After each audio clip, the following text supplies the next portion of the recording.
ವಿರಹಕಾತರ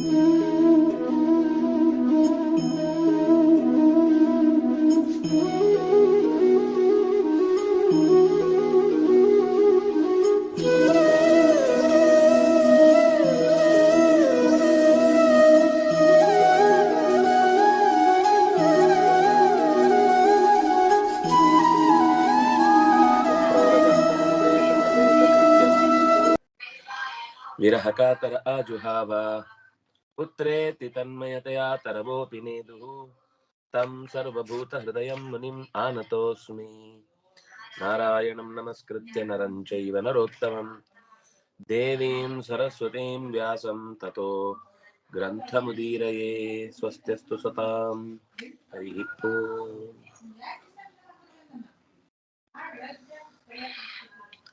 ಹದಿಮೂರನೇ ಅಧ್ಯಾಯ.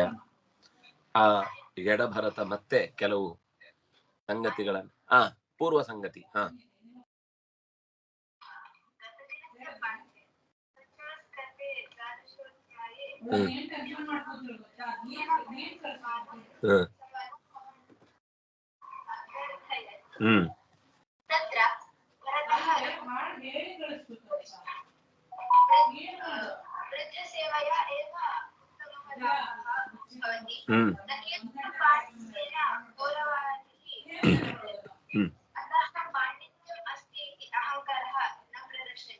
ಸತ್ಯಂ.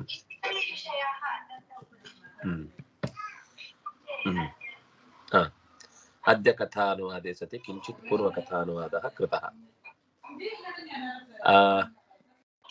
ಜಡಭರತ ಉವಾಚ. ರಘುಗಣ ತುಂಬಾ ಅವನ ಉಪದೇಶದ ಮಾತಿನಿಂದ ತುಂಬಾ ಸಂತೋಷಪಟ್ಟ. ಅವನು ತಗ್ಗಿ ಬಗ್ಗಿ ಯಾವಾಗ ಇನ್ನೂ ನನಗೆ ಇದರ ಸತ್ಯ ಬೇಕು ಅಂತ ಯಾವಾಗ ಅವನು ತನ್ನನ್ನ ಒಪ್ಪಿಸಿಕೊಂಡು ಆವಾಗ ಇನ್ನಷ್ಟು ಕೆಲವು ಸಂಗತಿಗಳನ್ನು ಹೇಳುತ್ತೇನೆ ಅಂತ.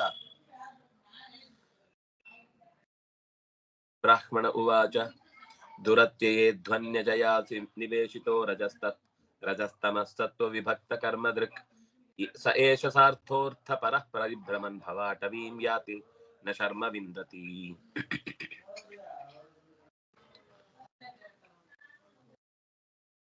ಅಧ್ವನಿ ಅಜಯಾಹ ದುರತ್ಯಯೇ ನಿವೇಶಿತಃ. ದುಡ್ಡು ಸಂಪಾದನೆ ಮಾಡಬೇಕು ಅಂತ ಆಸಕ್ತಿ ಇರುವಂತಹ ಒಂದಿಷ್ಟು ವರ್ತಕರು ಈ ಕಾಡಿಗೆ ಹೋದ್ರೆ ಅದು ಯಾವ ದಾರಿಗೆ ಹೋದ್ವಿ, ಯಾವ ದಾರಿಯಲ್ಲಿ ಮುಟ್ತೀವಿ ಅಂತ ಕೆಲವೊಮ್ಮೆ ಸ್ಪಷ್ಟ ಗೊತ್ತಾಗುದಿಲ್ಲ. ಸಿಕ್ಕಾಕೊಂಡ್ಬಿಡ್ತೀವಿ ಕೆಲವೊಂದ್ ಸರ್ತಿ. ಎಲ್ಲ ಹೋಗಿ ಬಂದು ಎಲ್ಲೋ ಬಂದ್ವಿ ಅಂತ ನಾವು ಮತ್ತೆ ತಲೆ ಎತ್ತಿ ನೋಡಿದ್ರೆ ಅದೇ ಜಾಗದಲ್ಲಿ ಇರ್ತೀವಿ. ಕೆಲವೊಮ್ಮೆ ಅದೇ ಕಾಡಿನಲ್ಲಿ ಕೆಲವೊಂದು ಮರದ ಕೆಳಗೆ ಹೋದ್ರೆ ಅಥವಾ ಅಲ್ಲೇನೋ ಹೇಳ್ತಾರದು, ಅದೇನೋ ಮರಳಿ ಎಸೆಯತ್ತೆ ಅಂತ. ಅಲ್ಲಿಯ ನೀವು ಎಷ್ಟು ಸುತ್ತಿದ್ರು ಸುತ್ತಿ ಸುತ್ತಿ ಸುತ್ತಿ ಸುತ್ತಿ ಮತ್ತೆ ವಾಪಸ್ ನೀವು ಮೊದ್ಲು ಎಲ್ಲಿಗಿದ್ರು ಅಲ್ಲಿಗೆ ಬಂದ್ ನಿಲ್ತೀರಿ. ನೀವು ಹೀಗ್ ಹೋಗಿ ಎಡಕ್ ಹೋಗಿ ಬಲಕ್ ಹೋಗಿ ಎಲ್ಲೋದ್ರು ನಿಮ್ ದಾರಿ ತಪ್ಪಿಸತ್ತೆ, ಅಂದ್ರೆ ಭ್ರಮೆ ಬರುವ ಹಾಗೆ ಮಾಡುತ್ತೆ ಅಂತ ಒಂದು ಕಾಡಿನ ಮರ್ಮ ಬಲ್ಲವರು ಹೇಳ್ತಾರೆ. ಇಂತಿಂತ ಮರಗಳ ಕೆಳಗೆ ಹೋಗ್ಬಾರ್ದು ಅಥವಾ ಇಂತಿಂತ ಜಾಗದಲ್ಲಿ ನಿಲ್ಬಾರ್ದು ಅಂತ. ಅರಣ್ಯದಲ್ಲಿ ವ್ಯಾಪಾರಿಗಳಿಗೆ ಸುಖ ಇಲ್ಲ. ಅವರು ಯಾರ ಹತ್ರ ವ್ಯಾಪಾರ ಮಾಡ್ತಾರೆ? ಅಲ್ಲಿ ಮರ ತಗೊಳುತ್ತಾ, ಪ್ರಾಣಿಗಳು ತಗೊಳ್ತಾ. ಪ್ರಾಣಿಗಳೇ ನಿಮಗೊಂದು ಸ್ಟ್ರಾ ಕೊಟ್ಟಿದ್ದೇನೆ, ನಾಳೆಯಿಂದ ನೀವು ಕೆರೆ ಹತ್ರ ಹೋಗ್ಬೇಕಾದ್ರೆ ತುಂಬ ದೂರದಲ್ಲಿದ್ರು ಒಂದು ಸ್ಟ್ರಾ ಬಾಯಿಗೆ ಹಾಕೊಂಡು ನೀರೆಳೀರಿ ಅಂತ ಅವುಗಳ ಹತ್ರ ವ್ಯವಹಾರ ಮಾಡ್ಲಿಕ್ಕಾಗತ್ತ? ಅವರಿಗೆ ಸಂಪಾದನೆ ಮಾಡ್ಲಿಕ್ಕೆ ಕಾಡಿನಲ್ಲಿ ಸಾಧ್ಯ ಇಲ್ಲ. ಆದ್ರೆ ಅವರಿಗೆ ತುಂಬಾ ಆಸಕ್ತಿ ಜಾಸ್ತಿ. ಅದು ತಿನ್ಬೇಕು, ಇದು ತಿನ್ಬೇಕು, ಮತ್ತೊಂದು ತಿನ್ಬೇಕು, ಎಲ್ಲ ರುಚಿ ರುಚಿ ಇರ್ಬೇಕು ಅಂತ ಆಸೆ ಪಡ್ತಾರೆ. ಕಾಡಲ್ಲಿ ಸಿಗುದು ಬರೀ ಗೆಡ್ಡೆ ಗೆಣಸು ಮಾತ್ರ, ಹಣ್ಣು ಹಂಪಲು ಮಾತ್ರ, ಎಲ್ಲ ನ್ಯಾಚುರಲ್ ಫುಡ್. ಹಾಗಾಗಿ ಏನು ಸಿಗಲ್ಲ ಅಲ್ಲಿ. ಹಾಗೆ ಮನುಷ್ಯನು ಕೂಡ ಸುತ್ತ ಒಳ್ಳೆ ಪದಾರ್ಥಗಳಿದ್ರು ಕೂಡ ವಿಷಯ ಪದಾರ್ಥಗಳ ಕಡೆಗೆ, ಅಂದ್ರೆ ತಯಾರಾದ ಬೇರೆ ಬೇರೆ ತರದ ಪದಾರ್ಥಗಳ ಕಡೆಗೆ ಆಹಾರವನ್ನ ಸ್ವೀಕರಿಸ್ಲಿಕ್ಕಾಗಿ ಸಂಸಾರವೆಂಬಂತಹ ಗೊಂಡಾರಣ್ಯವನ್ನ ಪ್ರವೇಶ ಮಾಡ್ತಾನೆ. ಅಲ್ಲಿ ಅವನಿಗೆ ವ್ಯಾಪಾರ ನಡೆಯಲ್ಲ. ಅವನ ಕರ್ಮಕ್ಕೆ ಸರಿಯಾದ ಫಲಗಳನ್ನು ಅವನು ಪಡಿಲಿಕ್ಕೆ ಅನುಕೂಲ ಆಗಲ್ಲ. ಒಂದು ರೀತಿ ಬಂಧಕ ಪ್ರವೃತ್ತಿಯ ಗೊಂಡಾರಣ್ಯದಲ್ಲಿ ಜೀವ ಬಂದು ಬಿದ್ದಿದ್ದಾನೆ ಎನ್ನುವುದನ್ನ ಮೊದಲು ಅರ್ಥ ಮಾಡಿಕೊಂಡ್ರೆ ಆವಾಗ ನಾನೇ ಈ ಕಾಡನ್ನು ದಾಟಿ ಹೋಗ್ತೇನೆ ಅಂತ ಅನ್ನುವ ಭ್ರಮೆ ಹೊರಟೋಗುತ್ತೆ. ಅದಕ್ಕೆ ನಾನು ಹೇಳಿದ್ವಿ, ಈ ಕಾಡಿಗೆ ಬಂದ್ರೆ ಕೆಲವೊಂದ್ಸರ್ತಿ ಎಲ್ಲಿ ಕಾಂತಾರದೊಳಗೆ ಹೋದ್ರೆ ಏನು ಕಾಂತಾರ ಏನು ಕಾಣಲ್ಲ ಅಂತ, ಕಾಂಬುದಕ್ಕೆ ಎಂತದಿಲ್ಲ ಅಂತ, ಏನು ಕಾಣಲ್ಲ ಅಲ್ಲಿ. ಯಾಕೆಂದ್ರೆ ಗೊತ್ತೇ ಆಗಲ್ಲ ದಾರಿ, ಎಲ್ಲಿ ಹೋದ್ರು ತಿರುಗಿ ಬೀಳುತ್ತೆ. ಅಂತಹ ಕಾಡಿಗೆನೆ ಕಾಂತಾರ ಅಂತ ಹೇಳೋದು. ಯಾವ ಕಾಡಿಗೆ ಹೋದ್ರೆ ಬಿಸಿಲು ಬೀಳದೆ, ದಾರಿ ತೋರದೆ, ಒಂದು ರೀತಿ ಡೆಡ್ ಎಂಡ್ ಅನ್ನೋ ಹಾಗೆ ದುಸ್ಥಿತಿ ಉಂಟಾಗುತ್ತೋ ಅಂಥ ಜಾಗವನ್ನ ಕಾಂತಾರ ಅಂತ ಹೇಳುದು. ಒಂಥರ ಮಿಸ್ಟ್ರಿಗಳಿಂದ ಕೂಡಿದ ಜಾಗ ಅಂತ. ಯಾರೋ ಒಬ್ಬ ಹಿಂಗೆ ಯಾವ್ದೋ ಕಾಡಿಗೆ ಹೋದಂತೆ, ಸಿಕ್ಕಾಕೊಂಡ. ಸುತ್ತಿ ಸುತ್ತಿ ಸುತ್ತಿ ಸುತ್ತಿ ಸುತ್ತಿ ಸುತ್ತಿ ಅಲ್ಲಿಗೆ ಬರ್ತಾ ಇದ್ದ. ಕೊನೆಗೆ ಅವನಿಗೆ ಆದ್ರೂ ಹಠ ಬಿಡ್ಲಿಲ್ಲ. 1 ಸಲ ಹೋದ, 2 ಸಲ ಹೋದ, 5 ಸಲ ಹೋದ, 7 ಸಲ ಹೋದ, 9 ಸಲ ಹೋದ, 12 ಸಲ ಹೋದ, ಎಲ್ಲ ಆಯ್ತು. ಕೊನೆಗೆ ಒಂದು 15ನೇ ಸಲ ಹೋಗೋ ಒಂಚೂರು ದಾರಿ, ಒಂದು ಎಡಕ್ಕೆಯಿಂದ ಬಲಕ್ಕೆ ತಗೊಂಡು, ಬಲದಿಂದ ಎಡಕ್ಕೆ ತಗೊಂಡು ಬಂದ್ರೆ ಒಂದು ಆಶ್ರಮ ಕಾಣಿಸ್ತು. ಅಬ್ಬ, ಅಂತೂ ಒಂದು ಜನ ಕಾಣಿಸಿದ್ರು.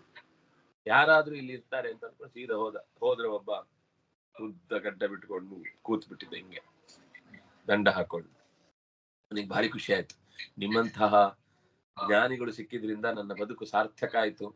ನನಗೆ ಇನ್ನು ಮುಂದೆ ಯಾವ ಚಿಂತೆ ಇಲ್ಲ. ಇಲ್ಲಿವರೆಗೆ ಎಷ್ಟು ಚಿಂತೆ ಆಗಿತ್ತು ಅಂದ್ರೆ, ಇನ್ನು ಮುಂದೆ ಯಾವತ್ತೂ ನನಗೆ ನಾನು ಅಂದುಕೊಂಡ ಬದುಕನ್ನು ನಡೆಸ್ಲಿಕ್ಕೆ ಸಾಧ್ಯವೇ ಇಲ್ಲ ಅಂತ ಅನ್ಕೊಂಡು ತುಂಬಾ ತಲೆ ಕೆಡಿಸ್ಕೊಂಡ್ಬಿಟ್ಟಿದ್ದೆ. ಇವತ್ತು ನಿಜವಾಗ್ಲೂ ನನಗೆ ಒಬ್ರು ದೇವ್ರಿದ್ದಾನೆ, ದೇವ್ರೊಬ್ರು ದಾರಿಯನ್ನು ತೋರಿಸ್ಲಿಕ್ಕೆ ಒಬ್ರನ್ನು ಕಳಿಸ್ತಾನೆ ಅಂತ ಅನ್ನೋ ವಿಶ್ವಾಸ ಜಾಸ್ತಿ ಆಯ್ತು. ನೀವೇ ನನ್ನ ಗುರುಗಳು, ನಾನ್ ನಿಮ್ಗೆ ಶಿಷ್ಯ, ದಯವಿಟ್ಟು ಮಾರ್ಗದರ್ಶನ ಮಾಡಿ. ಹೌದಾ, ಎಲ್ಲಿಗೆ ಮಾರ್ಗದರ್ಶನ ಮಾಡ್ಬೇಕು? ನಾನು ವಾಪಸ್ ಊರಿಗೆ ಹೋಗ್ಬೇಕು. ಅದರಿಂದಾಗಿ ನನಗೆ ಏನು ಗೊತ್ತಾಗ್ತಾ ಇಲ್ಲ. ನೀವು ಹೇಳಿದ್ರೆ ನನ್ನ ಜೀವನ ಸಾರ್ಥಕ ಆಗತ್ತೆ. ಜೀವನ ಪೂರ್ತಿ ನಿಮ್ಮ ಸೇವೆಯನ್ನು ಮಾಡ್ಕೊಂಡಿರ್ತೇನೆ. ಅಂದ್ರೆ ನಿಮ್ಮ ಉಪಕಾರವನ್ನು ಮರೆಯಲ್ಲ. ನನಗೆ ಊರಿಗೆ ಹೋಗ್ಬೇಕು. ಅವನು ಹೇಳ್ತಾನೆ, ಊರಿಗೆ ದಾರಿ ಗೊತ್ತಿದ್ದಿದ್ರೆ ನಾನು ಯಾಕೆ ಇಲ್ಲಿ 20 ವರ್ಷದಿಂದ ಇರ್ತಿದ್ದೆ?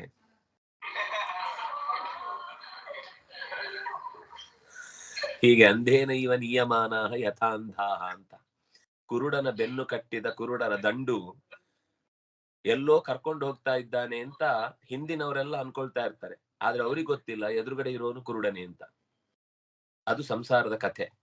ಬಹಳ ಜನ ನಾವು ನಿಮ್ಗೆ ಮೋಕ್ಷಕ್ಕೆ ಟಿಕೆಟ್ ಕೊಡ್ತೇವೆ, ಸ್ವರ್ಗಕ್ಕೆ ಟಿಕೆಟ್ ಕೊಡ್ತೇವೆ, ನೀವು ನಮ್ಮ ಆಶ್ರಮಕ್ಕೆ ಬನ್ನಿ, ನಿಮ್ಗೆ ಧ್ಯಾನ ತೋರಿಸಿ ಸೀದಾ ಒಂದೇ ಸರ್ತಿಗೆ ರಾಕೆಟ್ ಅಲ್ಲಿ ನಿಮ್ಮನ್ನ ಸ್ವರ್ಗದ ಆಚೆಗೆ ಕಳಿಸ್ಬಿಡ್ತೀವಿ ಅಂತೆಲ್ಲ ಏನೇನೋ ಆಫರ್ಗಳನ್ನ ಕೊಡ್ತಾರೆ. 10 ದಿವಸ ಇದ್ರೆ 10,000, 20 ದಿವಸ ಇದ್ರೆ 25,000, 30 ದಿವಸ ಇದ್ರೆ 2.5 ಲಕ್ಷ ಅಂತ ಹೀಗೇನೇನೋ ಶಿಕ್ಷಣಗಳನ್ನ ನಾವು ಕೊಟ್ಟು ಧ್ಯಾನ ಶಿಕ್ಷಣ ಮಾಡಿ ನಿಮ್ಮನ್ನ ಸೀದಾ ಉಡಾಯಿಸ್ಬಿಡ್ತೀವಿ ಅಂತ. ಅದೇ ಉಡಾಯಿಸುದೇ ಕೊನೆಗೆ. ಆದ್ರೆ ಹಾಗೆ ಗೊಂಡಾರಣ್ಯ ಅಂದ್ರೆ ಸಂಸಾರದ ಪರಿಸ್ಥಿತಿ ಹಾಗೆ. ಯಾರು ಸುಲಭದಲ್ಲಿ ಅಷ್ಟು ಈ ಸಂಸಾರದ ತಾಪತ್ರದಿಂದ ಪರಿಹರಿಸಲಿಕ್ಕೆ ಸಾಧ್ಯ ಆಗುವಂತವ್ರಿಲ್ಲ.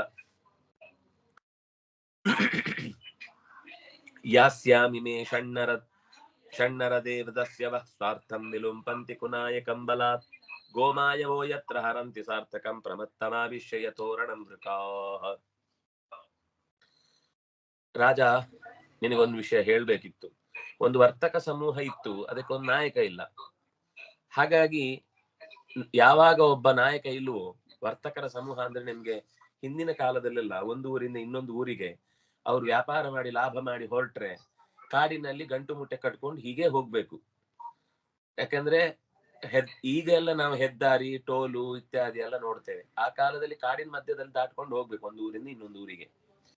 ಆಗ ಅವರಲ್ಲಿ ಒಂದು ಸರಿಯಾದ ನಾಯಕತ್ವ ಇದ್ರೆ ಅವ್ರು ಬಚಾವಾಗ್ತಾರೆ. ಆದ್ರೆ ಅವನ ನಾಯಕತ್ವದಲ್ಲಿ ನಾನೇನಿರುದು, ನನಗೆ ನನ್ನ ಸಂಪಾದನೆ, ನನ್ನ ದುಡ್ಡು ನಾನು ಗಳಿಸಿದ್ದಾದ್ರಿಂದಾಗಿ ಇನ್ನೊಬ್ಬರ ಹತ್ರ ಏನ್ ಕೇಳ್ಕೊಂಡು ಬದುಕುದು ಅಂತ ಅವರು ಒಳ್ಳೆಯ ಒಂದು ನಾಯಕನನ್ನು ಇಟ್ಟುಕೊಳ್ಳದೆ ಹೋಗ್ತಾ ಇದ್ದವರನ್ನ ಕಳ್ಳರು ಸುಲಭದಲ್ಲಿ ಅವರನ್ನ ದೋಚಿ ಬಿಡ್ತಾರೆ.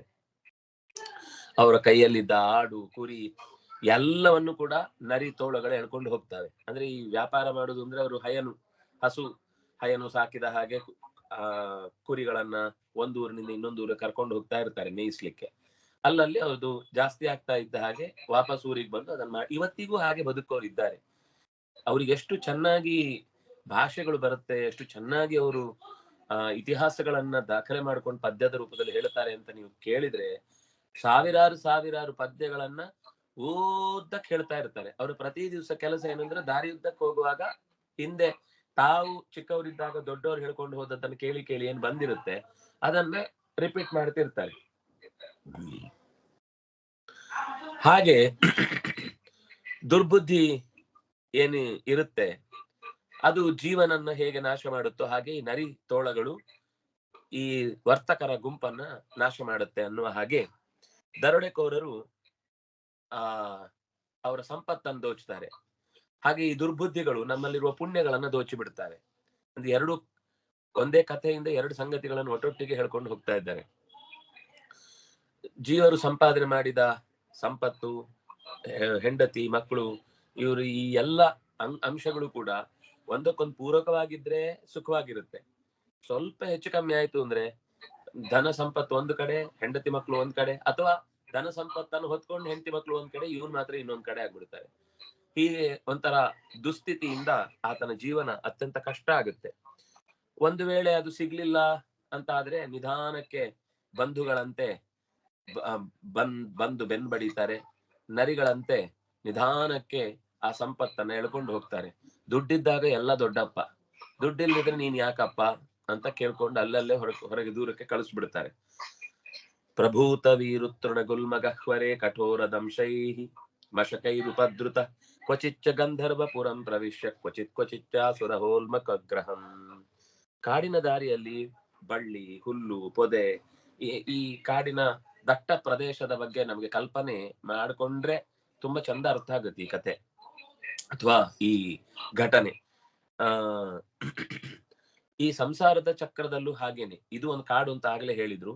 ಇಲ್ಲಿ ಅನೇಕ ಕಾಮ್ಯ ಕರ್ಮಗಳಿಂದ ಕೂಡಿದ ಅಂದ್ರೆ ಆಚರಣೆಗಳನ್ನೆಲ್ಲ ಎದುರುಗಡೆ ತಂದು ತೋರಿಸಿದಾಗೆಲ್ಲ ಇದೇ ಚೆನ್ನಾಗಿರುತ್ತೆ, ಇದರಿಂದನೇ ನಮಗೆ ಲಾಭ ಆಗುತ್ತೆ ಅಂತ ಅನ್ಕೊಂಡು ಆ ಮುಳ್ಳಿನ ಗಿಡದ ಅಡಿಗೆ ಹೋಗಿ 4 ಮುಳ್ಳು ಚುಚ್ಚಿಸ್ಕೊಳ್ತಾರೆ ಕಾಲಿಗೆ. ಪಕ್ಕದಲ್ಲಿ ಅದು ಮೈಯುಗೀರುತ್ತೆ.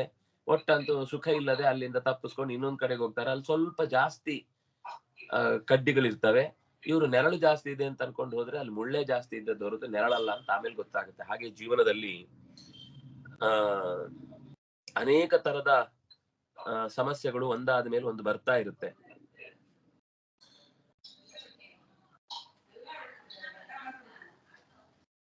ಸಂಸಾರದಲ್ಲಿ ಈ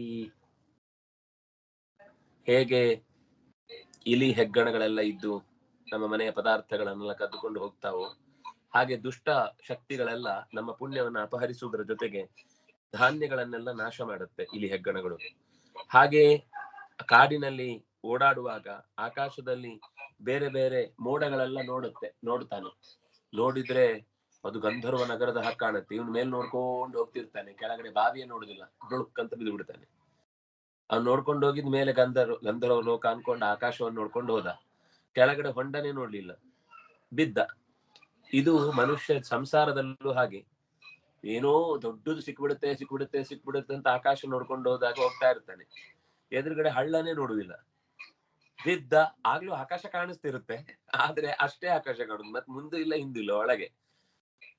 ಈ ಎರಡೂ ಅಂದ್ರೆ ದೃಷ್ಟಿಕೋನ ಎಲ್ಲ ಕಡೆ ಇರ್ಬೇಕು ಅಂತ.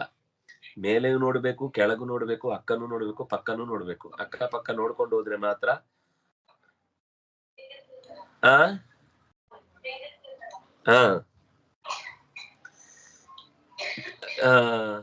ಮನುಷ್ಯನಿಗೆ ಈ ಸಂಸಾರದಲ್ಲಿ ಅವನವನ ಪೂರ್ವ ಕರ್ಮಕ್ಕೆ ಅನುಗುಣವಾಗಿ ಅನೇಕ ತರದ ಶರೀರಗಳು ಸಿಗ್ತಾ ಇರುತ್ತೆ.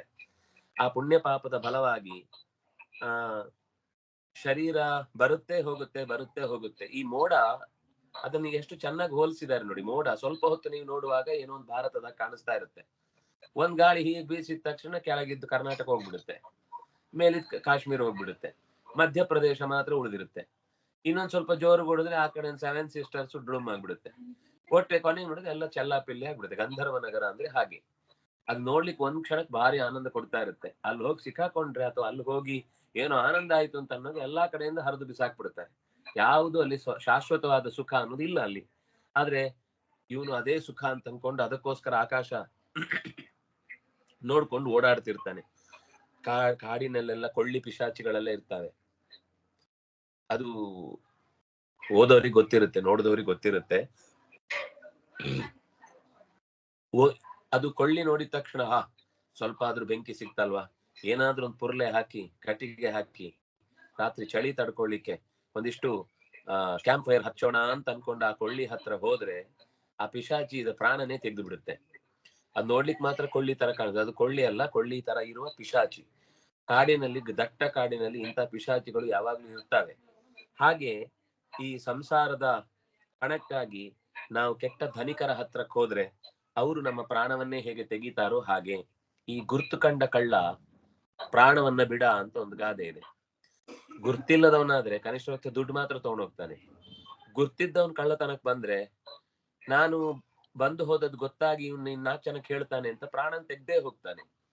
ಹಾಗೆ ನಮ್ಗೆ ಸಂಸಾರದಲ್ಲಿ ಗುರ್ತು ಕಂಡ ಕಳ್ಳನೇ ಬಹಳ ಡೇಂಜರ್. ಗುರ್ತಿಲ್ಲದವನಾದ್ರೆ ದುಡ್ಡು ಮಾತ್ರ ತಗೊಂಡೋಗ್ತಾನೆ, ಮತ್ತೆ ಸಂಪಾದಿಸ್ಬೋದು ಏನಾದ್ರು. ಹಾಗೆ ಈ ಸಂಸಾರದಲ್ಲಿರೋ ನಮ್ಮ ಹತ್ರದ ಕಳ್ಳರು ಯಾರಿದ್ದಾರೆ, ಗೊತ್ತಿರೋ ಕಳ್ಳರು, ಅವ್ರು ನಮ್ಮ ಎಲ್ಲವನ್ನೂ ಅಪಹರಿಸ್ಕೊಂಡು ಹೋಗ್ತಾರೆ. ಅದರಿಂದ ಅವ್ರ ಬಗ್ಗೆನೆ ತುಂಬಾ ಜಾಗ್ರತೆಯಲ್ಲಿ ಇರಬೇಕು ಅಂತ ಹೇಳ್ತಾನೆ. ನಿವಾಸತೋ ಯದ್ರವಿಣಾತ್ಮ ಬುದ್ಧಿಸ್ತತಸ್ತತೋ ಧಾವತಿ ಯೋಗ್ಭೋ ಅಟವ್ಯಾಂ ಕ್ವಚಿಚ್ಚವಾತೋತ್ಥಿತಪಾಂ ಸುಧೂಮ್ರಾ ದಿಶೋ ನ ಜಾನಂತಿ ರಜಸ್ವಲಾಕ್ಷಃ. ಮನೆ, ನೀರು, ಸಂಪತ್ತು ಇದನ್ನೆಲ್ಲ ಗಳಿಸಿ ನಾವು ಸ್ಟಾಕ್ ಮಾಡಿ ಇಟ್ಕೊಂಡು ಜೀವನದುದ್ದಕ್ಕೂ ಸುಖ ಪಡಬೇಕು ಅಂತ ವರ್ತಕರು ಸಂಪಾದನೆ ಮಾಡ್ಕೊಂಡು ಅದನ್ನ ಊರಿಗೆ ತಂದು ದೊಡ್ಡ ಮನೆ ಕಟ್ಟಬೇಕು, ದೊಡ್ಡ ತೋಟ ಮಾಡ್ಬೇಕು, ಅಲ್ಲಿ ಬಗೆ ಬಗೆಯ ಹೂ ಹಣ್ಣುಗಳಿಂದ ಮನೆಯನ್ನು ಅಲಂಕರಿಸಿಕೊಳ್ಬೇಕು ಅಂತೆಲ್ಲ ಯೋಚನೆ ಮಾಡ್ತಾರೆ. ಏನಾಗುತ್ತೆ, ಒಂದ್ ಸಲಕ್ಕೆ ಜೋರಾಗಿ ಸುಂಟ್ರ ಗಾಳಿ ಎದ್ದು ಧೂಳ್ ಸಮೇತ ಇಡೀ ಮನೆಯನ್ನ ಕೊಚ್ಕೊಂಡು ತಗೊಂಡು ಕಾರ್ ಮಧ್ಯದಲ್ಲಿ ಇಡುತ್ತೆ, ಬಾ ಇಲ್ಲೇ ವಾಸ ಮಾಡು ಅಂತ. ಅಂದ್ರೆ ಅವನಿಗೆ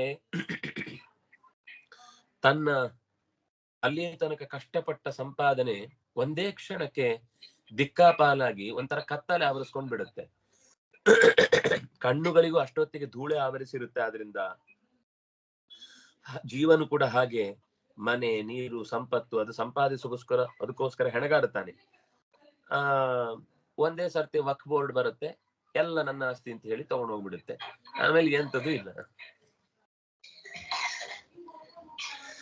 ಹಾಗಾಗಿ ಇದು ಹಳೆ ಕಥೆ ಏನಲ್ಲ, ಅಂದ್ರೆ ಹೊಸ ಕಥೆ ಏನಲ್ಲ, ಹಳೇದು ಕಥೆನೇ ಇದು.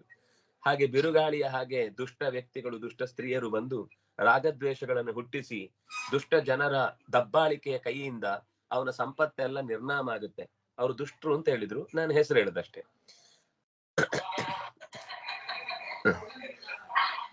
ಅದರ ಜೊತೆಗೆ ಈ ಕಾನೂನಿನ ಬಗೆ ಬಗೆಯ ನಿಯಮಗಳ ಧೂಳಿನಿಂದ ನಮ್ಮ ಕಣ್ಣು ತೆರಿಲಿಕ್ಕೆ ಆಗದ ಹಾಗೆ ಮಾಡಿ ನಮ್ಗೆ ಅರ್ಥ ಆಗೋದ್ರೊಳಗೆ ನಾವು ಬೀದಿ ಪಾಲ ಆಗಿರುತ್ತೆ. ಕಣ್ಣು ತೆಗೆದ್ರೆ ತಾನೇ ಗೊತ್ತಾಗುದು ನಾವ್ ಎಲ್ಲಿದ್ದೀವಿ ಅಂತ. ಕಣ್ಣಿ ಕಸ ಬಿದ್ದಿರುತ್ತೆ, ತೆಗೆದು ಎಲ್ಲ ಮುಗಿದಾಗುವಷ್ಟೊತ್ತಿಗೆ ಎಂತದೂ ಇರಲ್ಲ. ನಾವು ರಸ್ತೆ ಮಧ್ಯದಲ್ಲಿ ಅಮ್ಮ ತಾಯಿ ಅನ್ಕೊಂಡ್ ಕೂತ್ಕೊಂಡು ಓಡಾಡುವ ಪರಿಸ್ಥಿತಿ ಬರುತ್ತೆ. ಆದ್ರಿಂದಾಗಿ ಕರ್ಮಸಾಕ್ಷಿಗಳಾಗಿ ಅನೇಕ ದೇವತೆಗಳು ಇದ್ರು ಕೂಡ ಆ ಹೊತ್ತಿಗೆ ಅವರು ನಮ್ಮ ಜೊತೆಗೆ ಇಲ್ವೋ ಏನೋ ಅನ್ನುವ ಹಾಗೆ ನಮ್ಮನ್ನ ಕೈ ಬಿಟ್ಟು ಬಿಡ್ತಾರೆ. ಅದರಿಂದಾಗಿ ಯಾವುದೇ ಸಂಪತ್ತಿನ ಬಗೆಗೆ ಅತಿಯಾದ ಬಳಲುವಿಕೆಯಿಂದ ಅದನ್ನ ಸಂಪಾದಿಸಿ ಇಟ್ಕೊಳ್ಬೇಕು ಅಂತ ಯೋಚನೆ ಮಾಡಿದಷ್ಟು ಜಾಗ್ರತೆ ಮಾಡ್ಬೇಕು. ಸಂಪಾದಿಸಿದ ಮೇಲೆ ಮೈ ಮರೆತು ಕೂತ್ಕೊಳ್ಬಾರ್ದು ಅಂತಾನು ಒಂದು ಅರ್ಥ. ಇನ್ನು ಜೊತೆಗೆ ಕಾಡಿಗೆ ಹೆಜ್ಜೆ ಇಟ್ಕೊಂಡು ಓಡಾಡುವಾಗ ಅನೇಕ ಜೀರುಂಡೆಗಳ ಶಬ್ದ ಚುಯ್ಯ ಅಂತ ನಿರಂತರ ಕೇಳಿಸ್ತಾನೆ ಇರುತ್ತೆ. ಅದರ ಜೊತೆಗೆ ಈ ಮೆತ್ತನೆ ಸುಯಿಲು ಬಿಡುವ ಗಾಳಿ, ಅದು ಶಬ್ದ ಎಷ್ಟು ಚೆನ್ನಾಗಿ ಕೇಳಿಸ್ತಾ ಇರುತ್ತೆ ಅಂದ್ರೆ ಯಾರೋ ಬಂದ್ ಕಿವಿ ಹತ್ರ ಊದಿ ಹೋದಾಗಿರುತ್ತೆ ಕೆಲವೊಮ್ಮೆ. ಅಂಥ ಕುಳಿರ್ ಗಾಳಿ, ಸುಯಿಲು ಜೊತೆಗೆ ಈ ಜೀರುಂಡೆ, ಇನ್ನು ಕರಿಗೂಬೆಗಳು ಅನ್ಕೊಂಡು ಕೂಗ್ತಾ ಇರ್ತವೆ. ಅದು ಇನ್ನೂ ಆ ಕಾಲದ ಮಟ್ಟವನ್ನ ಭಯಪಡಿಸ್ಬಿಡುತ್ತೆ. ಇದೇ ತರ ದುರ್ಜನರ ಮಾತಿರುತ್ತೆ, ಗೂಬೆ ಕೂಗುವ ಹಾಗೆ. ಹತ್ರದವರು ನಮ್ಮ ಹತ್ರ ಚಾಡಿ ಹೇಳ್ತಾರೆ, ಆ ಜೀರುಂಡೆ ಹಾಗೆ. ಆಮೇಲೆ ಸುಯಿಲು ಗಾಳಿ ಬೀಳುತ್ತೆ, ಸುದ್ದಿ ಗಾಳಿಗಳು ಏನೇನೋ ಕಿವಿಗೆ ಹಾಗಾಗತ್ತಂತೆ, ಭೂಮಿ ಮುಳುಗ್ಬಿಡುತ್ತಂತೆ, ಮಾರ್ಸಿಗೆ ಹೋಗಿ ಜಾಗ ತಗೊಳ್ಬೇಕಂತೆ, ಅಲ್ಲಿ ತಗೊಂಡ್ರೆ ಮಾತ್ರ ಬದುಕ್ಬೋದಂತೆ, ಒಂದು ರಾಕೆಟ್ ಕಳಿಸ್ತಾರಂತೆ, ಅದ್ರಲ್ಲಿ ಹೋಗ್ಬೇಕಂತೆ, ಹಿಂದೆ ನಾಯಿ ಕಳಿಸಿದ್ರು ನಿಮ್ಮನ್ನೇ ಕಳಿಸ್ತೀವಿ ಅಂತ ಕಳಿಸ್ಬಿಡ್ತಾರೆ. ಆಮೇಲೆ ಎಲ್ಲಿ ಹೋಗ್ತಾನೆ ಅಂತ ಅವನಿಗೂ ಗೊತ್ತಿಲ್ಲ, ಹೋಗ್ತಾ ಇರ್ತಾನೆ ಸೀದಾ. ಊರ್ಧ್ವಗಮ ಸತತಂ ಊರ್ಧ್ವಗಮನ ಮೋಕ್ಷ ಅಂತ. ಹಾಗೆ ಹಸಿವಾದಾಗ ಯಾವುದೋ ಹುಳಿ ವೃಕ್ಷವನ್ನ ಆಶ್ರಯಿಸಿದ ಹಾಗೆ ನಮಗೆ ಯಾವನು ಕಷ್ಟ ಬಂದಾಗ ನಾವು ಯಾರನ್ನು ಹೋಗಿ ಆಶ್ರಯಿಸ್ತೇವೆ, ಅವ್ನು ನೋಡಿದ್ರೆ ನಮ್ಮ ಕಷ್ಟವನ್ನು ನೋಡ್ಕೊಂಡು ನಗೆ ಪಾಟಲು ನಗುವವನು, ಅದ್ರ ಎದುರುಗಡೆ ಮಾತ್ರ ಹೌದಾ ಹಾಗಾಯ್ತಾ, ಅಯ್ಯೋ ದೇವರೇ ಪಾಪ ಪಾಪ ಪಾಪ ನಿಮ್ಗೆಲ್ಲ ಹೀಗಾಗಬಾರ್ದಿತ್ತಪ್ಪ ಅಂತ ಹೇಳಿ ಕಳಿಸ್ತಾರೆ. ಆಚೆಯನ್ನ ಅಯ್ಯೋ ಹಣೆ ಬರಹ ಏನ್ ಮಾಡ್ತಾನವನು, ಮಾಡಿದ್ದುಣ್ಣೋ ಮಾರಾಯ, ಅವನು ಹಿಂಗ್ ಮಾಡಿದ್ದಲ್ಲಿ ಈಗ ತಿಂತಿದ್ದಾನೆ ಅಂತ ಇಲ್ಲಿಂದ ಈಗ ಜನ ಬೈಕೊಂಡು ತಿರುಗ್ತಾ ಇರ್ತಾರೆ. ಅಂತವ್ರ ಹತ್ರ ಹೋಗಿ ನಾವು ನಮ್ಮ ಕಷ್ಟಗಳನ್ನು ಹೇಳ್ಕೊಳ್ತೇವೆ. ಮರೀಚಿಕೆಯ ಹಾಗೆ ಏನೋ ಸಹಾಯಕ್ಕೆ ಸಿಕ್ಕಿತು ಅಂತ ಹತ್ರ ಹೋದ್ಮೇಲೆ ಗೊತ್ತಾಗತ್ತೆ ಅದು ಬರೀ ಬಿಸಿಲಿನ ಕುದುರೆ, ಅದು ನಿಜವಾದ ನೀರಿನ ಜಾಗ ಅಲ್ಲ ಅಂತ. ಸಂಸಾರದಲ್ಲೂ ಹಾಗೇನೆ ಯಾರಿಂದಾನಾದ್ರೂ ಸಹಾಯ ಸಿಗುತ್ತೆ, ಯಾರಿಂದಾದ್ರೂ ನಮಗೆ ಅನುಕೂಲ ಆಗುತ್ತೆ ಅಂತ ನಾವು ನಿರೀಕ್ಷೆ ಮಾಡಿದಷ್ಟು ಏಟುಗಳೇ ಜಾಸ್ತಿ ಆಗ್ತಾ ಹೋಗುತ್ತೆ. ನಾವು ಸಹಾಯ ಮಾಡುವುದನ್ನು ತಪ್ಪು ಅಂತ ಹೇಳಿಲ್ಲ, ಸಹಾಯಕ್ಕಾಗಿ ಯಾರಾದ್ರೂ ಬರ್ಲೇಬೇಕು ಅಂತ ನಾವು ಅದನ್ನ ಅಪೇಕ್ಷೆ ಪಡೋದು ಸರಿಯಲ್ಲ ಅಂತ ಹೇಳಿದ್ದು. ಅಂದ್ರೆ ಹಾಗಾದ್ರೆ ಯಾರು ಸಹಾಯ ಮಾಡುದಿಲ್ಲ ಅಂದ್ರೆ ನಾನ್ ಯಾಕೆ ಸಹಾಯ ಮಾಡ್ಬೇಕು ಅಂತ ನಮ್ಮ ದಡ್ಡತನವನ್ನು ಬೆಳೆಸ್ಕೊಳ್ಬೇಕು ಅಂತ ಹೇಳಿದ್ದಲ್ಲ. ಇರ್ತಾರೆ ಕೆಲವರು ಹಾಗೆ ಸಮಾಜದಲ್ಲಿ ಹೆಚ್ಚು ಕಮ್ಮಿ.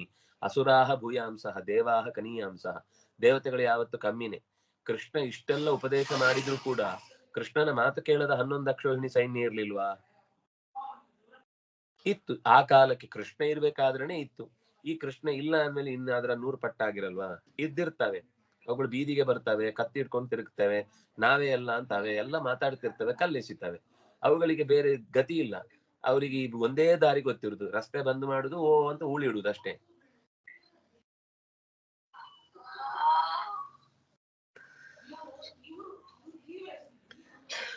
ಪರೈಸ್ಹೃತಸ್ವಃ ಕ್ವಚ ನಿರ್ವಿಣ್ಣ ಚಿತ್ತಃ ಶೋಚನ್ ವಿಮುಹ್ಯನ್ನುಪಯಾತಿ ಕಶ್ಮಲಂ ಕ್ವಚಿಚ್ಚ ಗಂಧರ್ವಪುರಂ ಪ್ರವಿಷ್ಟಃ ಪ್ರಮೋದತೆ ನಿರ್ವೃತವನ್ ಮುಹೂರ್ತಂ. ಎಚ್ಚರದಲ್ಲಿದ್ದಾಗ ನಮ್ಮ ಸೊತ್ತನ್ನ ಅಪಹರಿಸಿಕೊಂಡು ಹೋಗುವುದನ್ನ ನಾವು ನೋಡಿ ನಮ್ಗಾದ್ರೆ ಅದನ್ನ ನಿಗ್ರಹಿಸ್ಲಿಕ್ಕಾಗದೆ ತುಂಬಾ ಮಾನಸಿಕವಾಗಿ ವ್ಯಥೆ ಪಡ್ತಾ ಕಷ್ಟಪಡ್ತೇವೆ.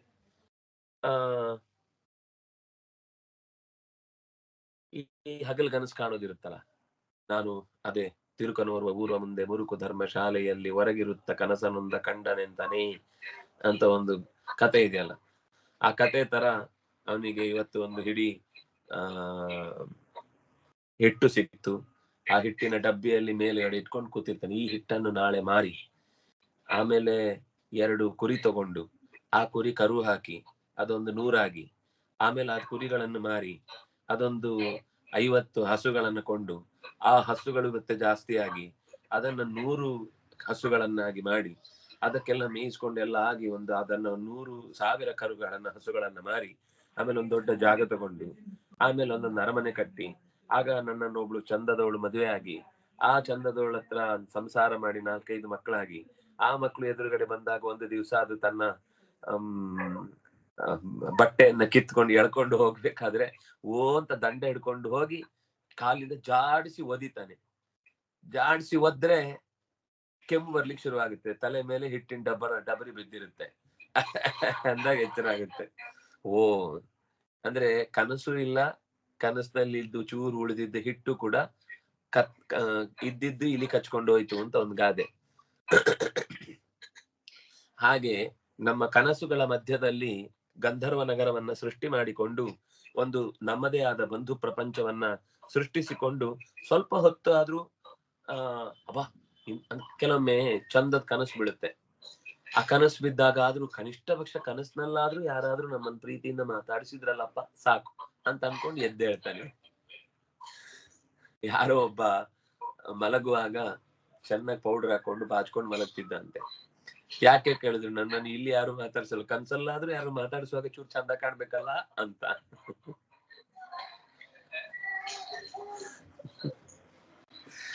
ಕ್ವಚಿನ್ ನಿಗೀರ್ಣೋ ಜಗರಾಹಿನ ಜನೋ ನಾವೈತಿ ಕಿಂಚಿತ್ ದಿಪಿನೇಪ ವಿದ್ಧ ದಷ್ಟಸ್ಮಶೇತೆ ಕ್ವಚ ದಂದಶೂಕೈ ಅಂಧೋಂದ ಕೂಪೆ ಪತಿತಸ್ತಮಿಶ್ರೇ. ದಾರಿಯಲ್ಲಿ ಹೆಜ್ಜೆ ಸಾಗುವುದು ಅಂದ್ರೆ ಕಲ್ಲು ಮುಳ್ಳುಗಳು ಅನಿವಾರ್ಯ. ಈಗ ನಾವು ಎಲ್ಲರೂ ಸಾಮಾನ್ಯ ಪಾದರಕ್ಷೆ ಅಂತ ಒಂದು ಹಾಕೊಳ್ಳೋದು ಅಭ್ಯಾಸ ಇದೆ, ಅದರಿಂದಾಗಿನೇ ರೋಗನು ಜಾಸ್ತಿ ಆಗುತ್ತೆ. ಮುಖ್ಯವಾಗಿ ಬರಿಗಾಲಲ್ಲಿ ಶುದ್ಧವಾದ ನೆಲ ಇರುವ ಜಾಗದಲ್ಲಿ ನಡೆದ್ರೆ ಎಷ್ಟೋ ರೋಗಗಳು ತಾನಾಗಿ ಪರಿಹಾರ ಆಗುತ್ತೆ, ನಮ್ಗೆ ಗೊತ್ತೇ ಇಲ್ಲದೆ. ಯಾಕೆಂದ್ರೆ ಭೂಮಿಯ ನೇರ ಸ್ಪರ್ಶ ಅನ್ನೋದು ದೇಹಕ್ಕಾದಾಗ ಪಾದದ ಅಡಿಯಲ್ಲಿರುವ ಅನೇಕ ತರದ ನಮ್ಮ ದೇಹಕ್ಕೆ ಸಂಬಂಧಪಟ್ಟ ಸೂಕ್ಷ್ಮ ಕೇಂದ್ರಗಳೇನಿವೆ, ಕೈಯಲ್ಲಿ ಹೇಗಿರುತ್ತೋ ಹಾಗೆ ಕಾಲ್ನಲ್ಲೂ ಇರುತ್ತೆ. ಅದು ಆ ಆಕ್ಯುಪ್ರೆಷರ್, ಆಕ್ಯುಪಂಕ್ಚರ್ ಅಂತ ನಾವ್ ಏನ್ ಹೇಳ್ತೀವಿ, ಅಲ್ಲಿಂದ ಈ ಕಡೆ ಕಲ್ಸಿದ್ವಿ, ಒಬ್ಬೊಬ್ಬ ಏನು ಅದ್ಭುತ ಅಂತಾರೆ. ನಮ್ಮವರು ಅದನ್ನ ನಿತ್ಯದ ಒಂದು ಚಟುವಟಿಕೆ ಅನ್ನುವ ಹಾಗೆ ಅದನ್ನ ಇಟ್ಕೊಂಡು ಓಡಾಡ್ತಿದ್ರು. ಹಾಗೆ ಓಡಾಡುವಾಗ ರೆಗ್ಯುಲರ್ ನಮ್ಮ ಮನೆಯ ಪರಿಸರ ಆದ್ರೆ ಗೊತ್ತಿರುವ ಜಾಗ ಏನಾಗಲ್ಲ. ಆದ್ರೆ ಕಾಡಿನಲ್ಲಿ ಓಡಾಡುವಾಗ ಹಾಗಾಗಲ್ಲ. ಯಾಕಂದ್ರೆ ಇದು ಗೊತ್ತಿರುವ ಕಾಡಲ್ಲ, ಗೊತ್ತಿಲ್ಲದ ಸಂಸಾರ, ನಾಳೆ ಏನಾಗುತ್ತೆ ಅನ್ನೋದು ಗೊತ್ತಿಲ್ಲ. ಅಂದಾಗಿ ಗೊತ್ತಿಲ್ಲದ ಸಂಸಾರದ ಕಾಡಿನಲ್ಲಿ ಕಲ್ಲು ಮುಳ್ಳುಗಳು ಪ್ರತಿ ಹೆಜ್ಜೆ ಹೆಜ್ಜೆಗೂ ಚುಚ್ಚಿ ನೆತ್ತರು ಸುರಿತಾ ಇರುತ್ತೆ. ನಾಳೆ ಏನಿರುತ್ತೆ, ಯಾರು ನಮ್ಮ ಪಕ್ಷದಲ್ಲಿ ಇರ್ತಾರೆ, ನಾಳೆ ಯಾರು ಅವರನ್ನ ಸಪೋರ್ಟ್ ಮಾಡ್ತಾರೋ ನಮ್ಮನ್ನ ಸಪೋರ್ಟ್ ಮಾಡ್ತಾರೋ ಗೊತ್ತಿರೋದಿಲ್ಲ, ಯಾರು ಏನ್ ಹೇಗೆ ಅಂತ. ಅಂತ ಸ್ಥಿತಿಯಲ್ಲಿ ವರ್ತಕರು ನೆತ್ತರು ಬಸಿಯುವ ಕಾಲಿನಲ್ಲೇ ಗುಡ್ಡವನ್ನ ಹತ್ತಿ ಮೇಲಕ್ಕೆ ಏರ್ತಾರೆ. ಹಾಗೇನೆ ಈ ಸಂಸಾರದಲ್ಲಿ ಗೃಹಸ್ಥಾಶ್ರಮಿಯಾದವನು ಪ್ರತಿಯೊಂದು ಕರ್ಮದಲ್ಲೂ ನಾನಾ ವ್ಯಸನಗಳಿಂದ ಏನೇನೋ ಪೆಟ್ಟು ಬಿದ್ದು ಹತಾಶೆಗೆ ಗುರಿಯಾಗ್ತಾನೆ. ಆದ್ರೆ ತಾನೇನ್ ಮಾಡ್ಬೇಕು ಅಂತ ಅನ್ಕೊಂಡಿದ್ದಾಗದೆ, ತಾನ್ ಏನ್ ಬೇಡ ಅಂತ ಅನ್ಕೊಂಡಿದ್ನು ಅದೇ ಆಗುವ ಸ್ಥಿತಿ ಬಂದಾಗ ಅವನಿಗೆ ತನ್ನ ಹೊಟ್ಟೆಗೆ ಸಾಕಾಗ್ತಾ ಇಲ್ಲ, ಸಾಲ ಮಾಡಿದ್ರೆ ತನ್ನ ಹೆಂಡತಿ ಮಕ್ಕಳಿಗೆ ಮತ್ತು ಕಷ್ಟವೇ ಕೊಟ್ಟಾಗತ್ತೆ. ಕೊನೆಗೆ ಯಾರತ್ರ ಗಲಾಟೆ ಮಾಡುದು ಅಂತ ಗೊತ್ತಾಗದೆ ತನ್ನವರಿಗೆ ರೇಗಿ ಅನ್ಯಾಯ ಮಾಡಿಕೊಂಡು ತಾನೂ ಹಾಳಾಗ್ತಾನೆ, ತನ್ನವರನ್ನು ಕೂಡ ದಾರಿ ಕೆಡಿಸ್ತಾ ಹೋಗ್ತಾನೆ. ಈ ಹೆಬ್ಬಾವು ಇದ್ದ ಜಾಗಕ್ಕೆ ಹೋದ್ರೆ ಅವುಗಳು ಗೊತ್ತೇ ಆಗುದಿಲ್ಲ, ಮರದ ಬೇರ್ ತರ ಮಲ್ಕೊಂಡಿರ್ತವೆ. ವರ್ತಕರು ಕೆಲವೊಂದ್ಸರ್ತಿ ಗೊತ್ತೇ ಇಲ್ಲದೆ ಪೂರ್ತಿ ಮನುಷ್ಯನನ್ನೇ ನುಂಗಿ ಬಿಡುತ್ತೆ. ಹಾಗೆ ಈ ಸಂಸಾರದಲ್ಲಿ ಮನುಷ್ಯ ಯಾವ್ದ್ಯಾವ್ದೋ ಬೇಡವಾದ ವಿಷಯಗಳಿಗೆ ತುತ್ತಾಗಿ ಹೆಚ್ಚು ಕಮ್ಮಿ ಅವನಿಗೆ ಹೆಬ್ಬಾವು ಅಂದ್ರೆ ಒಂದು ನಿದ್ದೆ, ಇನ್ನೊಂದು ಅಜ್ಞಾನ, ಇದವನ್ನ ನುಂಗಿ ಬಿಡುತ್ತೆ. ಸ್ವಲ್ಪ ಪುರುಸೋತ್ ಸಿಕ್ತು, ಈ ಹಳೆ ಕಾಲದಲ್ಲಾದ್ರೆ ಸ್ವಲ್ಪ ಪುರುಸೋತ್ ಸಿಕ್ತು ಅಂದ್ರೆ ನಿದ್ದೆ ಮಾಡೋಣ ಅಂತ, ಈಗ ಸ್ವಲ್ಪ ಪುರುಸೋತ್ ಸಿಕ್ತು ಅಂದ್ರೆ ಎಲೆ ಅಡಿಕೆ ಹಾಕೋಣ ಅಂತ. ಸುಣ್ಣ ಬಳಿಯುದು ನೋಡಿದಿರಲ್ಲ, ರೀಲ್ಸ್ ನೋಡುದು ಅಷ್ಟೇ. ಹಾಗೆ ಹೆಬ್ಬಾವಿನ ಹಾಗೆ ಇರುವ ನಿದ್ದೆ ಅಥವಾ ಅಜ್ಞಾನ ಅಥವಾ ತಪ್ಪು ಜ್ಞಾನದ ಬಾಯಿಗೆ ಸಿಕ್ಕಿ ಕರ್ತವ್ಯ ಶೂನ್ಯನಾಗಿ, ಕರ್ತವ್ಯದ ಪ್ರಜ್ಞಾ ಶೂನ್ಯನಾಗಿ ಏನ್ ಮಾಡ್ಬೇಕು ಅಂತ ಗೊತ್ತಾಗದೆ ಇನ್ನಷ್ಟು ಅಸಂಗತವಾದ ಸ್ಥಿತಿಗಳನ್ನ ತನಗೆ ತಂದುಕೊಳ್ತಾನೆ. ಇನ್ನು ಕೆಲವೊಂದ್ ಸರ್ತಿ ಎಡವಿ ಬಿದ್ದು ಸರ್ಪ ಕಚ್ಚಿದಾಗ ಕೆಲವೊಮ್ಮೆ ಕಣ್ ಕಾಣಲ್ಲ ಅಥವಾ ಮೈ ವಿಷಯ ಇರುತ್ತೆ, ಎಲ್ಲೆಲ್ಲೋ ಹೋಗ್ಬೇಕಾಗತ್ತೆ. ಕೊನೆಗೆ ನೀರ್ ಸಿಗುತ್ತೆ ಅಂತ ಅನ್ಕೊಂಡು ಎಲ್ಲೋ ಒಂದ್ ಸ್ವಲ್ಪ ತಗ್ಗಿನ ಜಾಗ ಅಂತ ಹೋದ್ರೆ ಅದು ಬಾವಿ, ಅಲ್ಲಿಂದ ಹೊರಗೆ ಬರ್ಲಿಕ್ಕೆ ಆಗದೆ ಇರುವ ಸ್ಥಿತಿಗೆ ಬೀಳ್ತಾನೆ. ಹಾಗೇನೆ ಜೀವ ಕೂಡ ತನ್ನ ಬಂಧುಗಳ ದುರ್ಜನರ ನಿಂದೆಗೆ ಒಳಗಾಗಿ ಆ ವಿಷದ ಮದಕ್ಕೆ ಏರಿ ತಾನು ಏನ್ ಮಾಡ್ತಿದ್ದೇನೆ ಅಂತಾನೆ ಗೊತ್ತಾಗದೆ ತನಗೆ ತಾನು ಹಾನಿ ಮಾಡ್ಕೊಳ್ಬಹುದು, ಅಥವಾ ತನ್ನ ಸುತ್ತ ಇದ್ದವ್ರು ಎಲ್ರಿಗೂ ಅನ್ಯಾಯ ಮಾಡುವುದಕ್ಕೆ ಪ್ರಯತ್ನ ಪಟ್ಟು ಹಾಳು ಬಾವಿಗೆ ಬಿದ್ದ ಹಾಗೆ ಸಂಸಾರದ ಮತ್ತಷ್ಟು ಬೇಡವಾದ ಚಟುವಟಿಕೆಗಳಲ್ಲಿ ತನ್ನನ್ನು ತೊಡಗಿಸಿಕೊಳ್ತಾನೆ ಅಂತ. ಹೀಗೆ ಒಂದೊಂದು ಇದು ನೀವು ಆ ವರ್ತಕ ಮತ್ತು ಜೀವ ಎರಡನ್ನ, ನಾವೆಲ್ಲ ವರ್ತಕರು ಅಂತ ಅವ್ರು ಹೇಳುದು. ಅದಕ್ಕೆ ನೀವು ಗಮನಿಸಿ, ಕಲ್ಲು ಸಕ್ಕರೆ ಕೊಳ್ಳಿರೋ ನೀವೆಲ್ಲರೂ ಅಂತ ಪುರಂದರದಾಸರು ಹೆಚ್ಚು ಕಡೆಗಳಲ್ಲಿ ಅವರು ನಿಜ ಜೀವನದಲ್ಲೂ ಒಂದು ವ್ಯಾಪಾರಿಗಳೇ ಆಗಿದ್ದವರಲ್ವಾ. ಹಾಗಾಗಿ ಅವರ ವರ್ತಕರು ಅನ್ನೋದನ್ನ ಇಟ್ಟುಕೊಂಡು ಎಷ್ಟು ಪದ್ಯ, ಸುಮ್ನೆ ಅವರ ಪದ್ಯದಲ್ಲಿ ಮಾತ್ರ ಸ್ವಲ್ಪ ಜಾಸ್ತಿ, ಬೇರೆಯವರ ಪದ್ಯದಲ್ಲಿ ಅವರವ್ರು ಬೇರೆ ಲೈಫ್ ಸ್ಟೈಲ್ ಬೇರೆ ಇತ್ತ ಅಂದ್ರೆ ಬೇರೆ ತರ ಬರುತ್ತೆ. ಆದ್ರೆ ಪುರಂದರದಾಸರ ಪದ್ಯದಲ್ಲಿ ನಿತ್ಯದ ಅನುಷ್ಠಾನಗಳ ಬಗ್ಗೆ, ಜೀವನದ ಪದ್ಧತಿಗಳನ್ನು ಹೇಳುವಾಗ ಎಲ್ಲ ಕಡೆಯಲ್ಲೂ ಕೂಡ ವ್ಯಾಪಾರದ ರೂಪದಲ್ಲಿ ಬದುಕನ್ನ ಕಲ್ಪಿಸಿಕೊಂಡು ಹೇಳ್ತಾರೆ. ವ್ಯಾಪಾರ ಅಂತಂದ್ರೆ, ವರ್ತಕರು ಅಂತಂದ್ರೆ ಪುಣ್ಯ ಪಾಪಗಳ ಕೊಡುಕೊಳ್ಳುವಿಕೆಯಲ್ಲೇ ಜೀವ ಮೇಲೆ ಸಾಗುವುದು. ಆದ್ರಿಂದಾಗಿ ನೋಡಿ, ಪುಣ್ಯ ಜಾಸ್ತಿ ಆಯ್ತು ಅಂತಂದಾಗ ಏನಾಗುತ್ತೆ, ಅವನಿಗೆ ಶ್ರೀಮಂತಿಕೆ ಬರುತ್ತೆ. ಪಾಪ ಜಾಸ್ತಿ ಆಯ್ತು ಅಂತಂದಾಗ ಏನಾಗುತ್ತೆ, ಬಡತನ ಬರುತ್ತೆ. ಅವನಿಗೆ ದುಡ್ಡು ಜಾಸ್ತಿ ಆದಾಗ ಶ್ರೀಮಂತ ಆಗ್ತಾನೆ, ಸಾಲ ಜಾಸ್ತಿ ಆದಾಗ ಇನ್ನಷ್ಟು ಬಡತನಕ್ಕೆ ಈಡಾಗಿ ಹಾಳಾಗ್ತಾನೆ. ಸೇಮ್ ಅದೇ ವ್ಯಕ್ತಿಯ ಸ್ವರೂಪವನ್ನು ಇಟ್ಟುಕೊಂಡು ಜೀವನ ಸಂಸಾರದ ಪ್ರಯಾಣವನ್ನ ನಿರೂಪಣೆ ಮಾಡ್ತಾ ಹೋಗ್ತಾರೆ. ಎಷ್ಟು ಓದಿದ್ರು ಈ ಸಂಗತಿಗಳಲ್ಲಿ ಕಾಡು ಅಂತ ಅನ್ನೋದು ಸಂಸಾರ, ವರ್ತಕರು ಅಂತ ಅನ್ನೋದು ಜೀವ. ಜೀವ ಮತ್ತು ಸಂಸಾರವನ್ನ ವರ್ತಕ ಮತ್ತು ಕಾಡು ಅನ್ನುವ ಉದಾಹರಣೆಗಳ ಮೂಲಕ ಅನೇಕ ಸಂಗತಿಗಳನ್ನ ಒಟ್ಟಿಗೆ ನಿರೂಪಣೆ ಮಾಡ್ತಾ ಹೋಗ್ತಾರೆ. ಮತ್ತೆ ನಾಳೆಯ ಚಿಂತನೆಯಲ್ಲಿ ಇನ್ನು ಕೆಲವು ಶ್ಲೋಕಗಳಲ್ಲಿ ತಿಳಿಸಿದ ಸಂಗತಿಗಳನ್ನ ಅಭ್ಯಾಸ ಮಾಡೋಣ ಅಂತ ಹೇಳ್ತಾ ಶ್ರೀ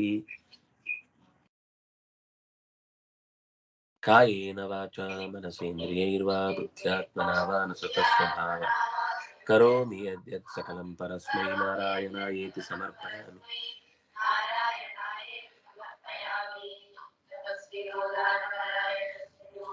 ಮನಸ್ವಿನೋ ಮಂತ್ರವಿದಃ ಸುಮಂಗಲಾಃ ಯದರ್ಪಣಂ ತಸ್ಮೈ ಸುಭದ್ರಶ್ರವಸೇ ನಮೋ ನಮಃ.